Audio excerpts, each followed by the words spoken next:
Like, if you say they didn't hire me because I'm a woman, well, that puts the blame on you for being a woman. If you say they didn't hire me because they have a problem with me being a woman, that changes language a bit. Yeah. You know what I'm saying? You got to switch it because it's not you.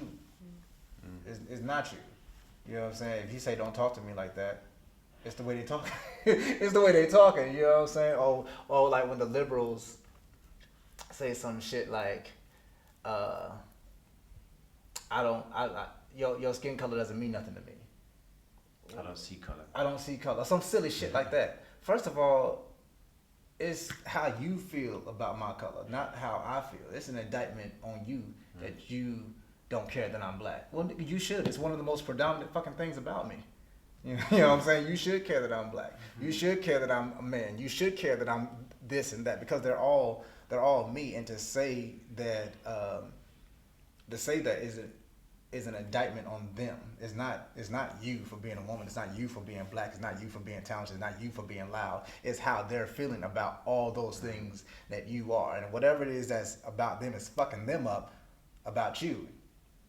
And they try to put it out on you like it's your fault. And it's like this is what I'm born as. You know what I'm saying? This is what I do as. Obviously you have discipline and intelligence and awareness of where and how you are. But like that those sentences be fucking bucking the hell out of me, yo. Like I don't see color. Like how? It's the bypassing in order to not go through the painful process. Yeah. Like, oh yeah, I don't even see you. I've even had people say, "Oh, but I don't see you as black. I mean, this person's got darker skin than you, and they're like Mediterranean." That's not how black works, bro. My neighbor's black. You know what I'm saying? Like, You not only are you saying it's not important that I've gone through a certain experience and I have a certain ancestry. You're saying because someone who's lived in Spain or Italy, getting the sun for 20 years straight, has a darker skin tone than me when I've been in winter most of my life, that negates my level of identity. Of blackness, bro. Because you are uncomfortable with looking at it, because you're not able to actually go, wow. I remember when my dad sat me down when I was starting to go to school and things like that and told me about racism, and I was like, nah. It's so hard to explain to the children. There's no way that's real. Like, so hard to explain I don't think that's the way. That it couldn't be like that, Dad. And then I go experience it, I'm like, because it is hard to accept where we've got to and where we are in terms of our disconnection with people's processes, their worth, their pain, their struggle. Yeah. And that becomes like, oh, we've already fixed the problem. Yeah, it doesn't exist anymore. No, look, we had a president who was this color, and look, these people are earning millions, and there's black billionaires. You know about that? You heard? Dr. Dre. I have heard. I have heard several times. Yeah, really. Yeah, so it's like the enemy of progress is the bypassing that wants us to feel there's no more work to do. Yeah, and I gotta start treating you like a human. Yeah. You know what I'm saying? Like, that's the real thing. I gotta start treating you like an actual person that breathes and thinks and feels and shit. Because it's either that or just keep going. And if I treat you like a human, if I recognize you as a human, then I have to acknowledge what I'm doing to you is either good or evil. And that's some heavy shit. That's a heavy fucking receipt. You know what I mean? How did your father explain that to you? Because I have an 11-year-old daughter. Yeah.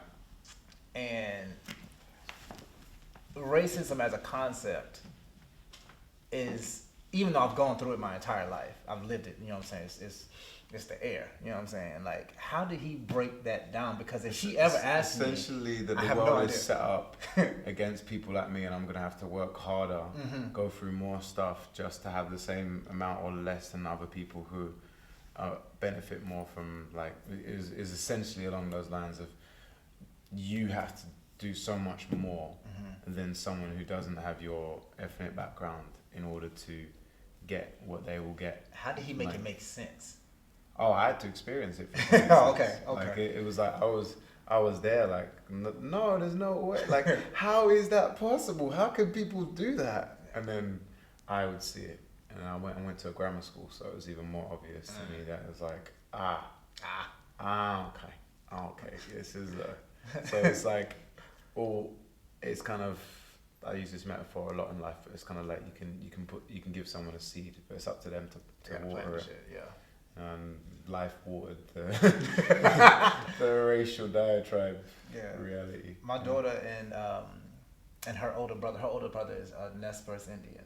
I don't know if y'all know the brother, Chief Joseph. He has that famous saying, "I will fight no more forever." That was him. That's his great grandfather.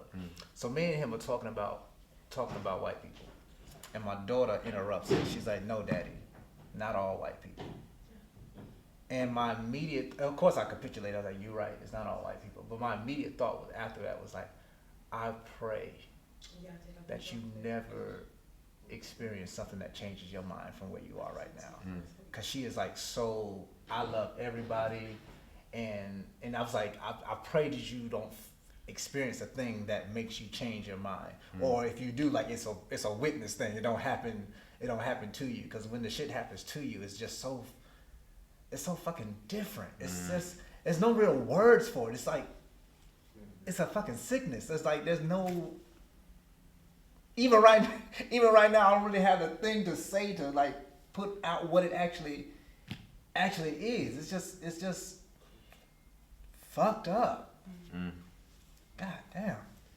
Yeah, I guess it's like learning that this concept of not all white people is the same language of saying there are exceptions to this general rule.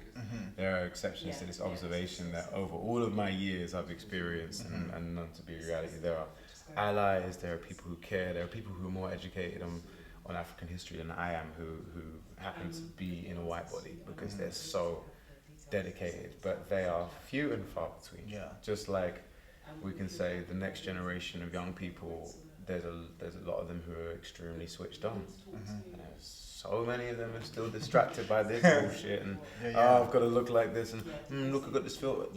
That yes, we pay homage to those who are the exceptions to the rule, but that doesn't mean that the reality. I don't forget the rule. Yeah, You don't forget the rule. Yeah. And it goes back to the bypassing. It goes back to manipulation, the reward, that whole structure of how we're to be a true rebel for your whole life is one of the least rewarding paths possible. Yeah. Like, it's literally, I'm not going with this. I'm going against this thing because I know what is right for me.